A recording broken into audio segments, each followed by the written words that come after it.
అందరికీ అంతర్జాతీయ మహిళా దినోత్సవం యొక్క శుభాకాంక్షలు నాతో సహా. మనము ఎంత ముందుకు వెళ్తున్నా ఏదో ఒక రకమైన హింసలకి మహిళలు గురి అవుతూనే ఉన్నారు. ప్రతిరోజు మనము సోషల్ మీడియాలో కానీ న్యూస్ పేపర్లో కానీ టీవీలలో కానీ చూస్తూనే ఉన్నాము. ఒక చిన్న కవిత రీసెంట్గా మనకి హైదరాబాద్లో ఒక సంఘటన జరిగింది కదా, దాన్ని బేస్ చేసుకొని రాయడం అనేది జరిగింది.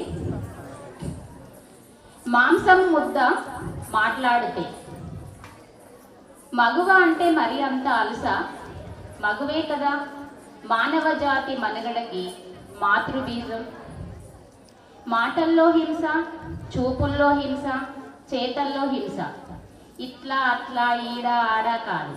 ఏడలేదో చెప్పు మగవలపై మరచిపోని మరపురాని మానని గాయాల హింస.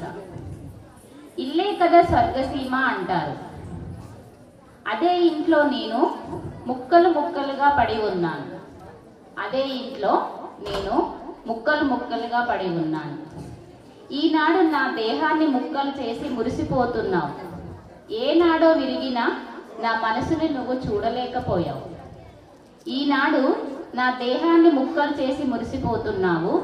ఏనాడో విరిగిన నా మనసుని నువ్వు చూడలేకపోయావు. నాకు తెలిసి నేను ఆడపిల్లగా పుట్టడం, నిన్ను నమ్మి నీతో కలిసి చస్తూ బతకడం తప్ప నేనేం తప్పు చేశాను?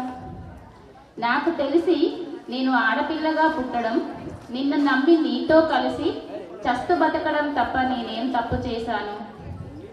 నా శరీరంపై నీ సిగరెట్లు చేసిన మచ్చలు ఇంకా పచ్చిగానే ఉన్నాయి. నా శరీరంపై నీ సిగరెట్లు చేసిన మచ్చలు ఇంకా పచ్చిగానే ఉన్నాయి. నా చెక్కిళ్ళపై నీ అరచేతి గుర్తులు ఇంకా ఎర్రెర్రగానే ఉన్నాయి. నా డొక్కలో, నా వెన్నులో నీ పాదముద్రలు నీ సంతకాలుగా మిగిలిపోయాయి. నా డొక్కలో, నా వెన్నుముకలో నీ పాదముద్రలు నీ సంతకాలుగా మిగిలాయి. ఇంకా నీ కర్కశత్వం చావక ఉరివేసి జీవం లేని నన్ను ముక్కలు చేశావు.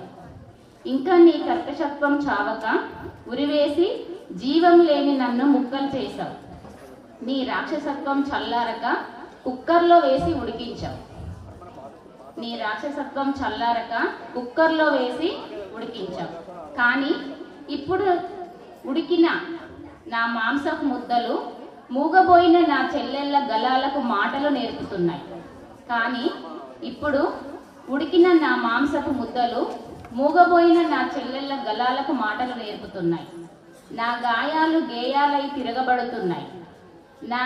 నా రోదనలు నీ రాక్షసత్వానికి చావు పాటలు పాడుతున్నాయి.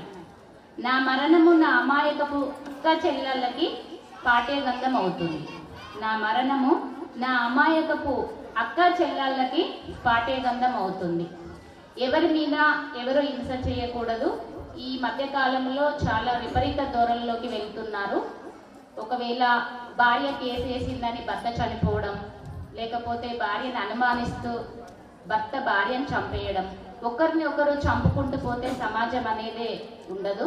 కాబట్టి ఈ సమాజం ముందుకు సాగాలి అంటే స్త్రీ పురుషులు ఇద్దరు కూడా రథచక్రాలు లాంటి వాళ్ళిద్దరు లేకపోతే సమాజమే ఉండదు. ఈ ధోరణులన్నీ మారాలని కోరుకుంటూ నాకు ఈ అవకాశం ఇచ్చిన పెద్దలందరికీ కృతజ్ఞతలు. Thank you sir.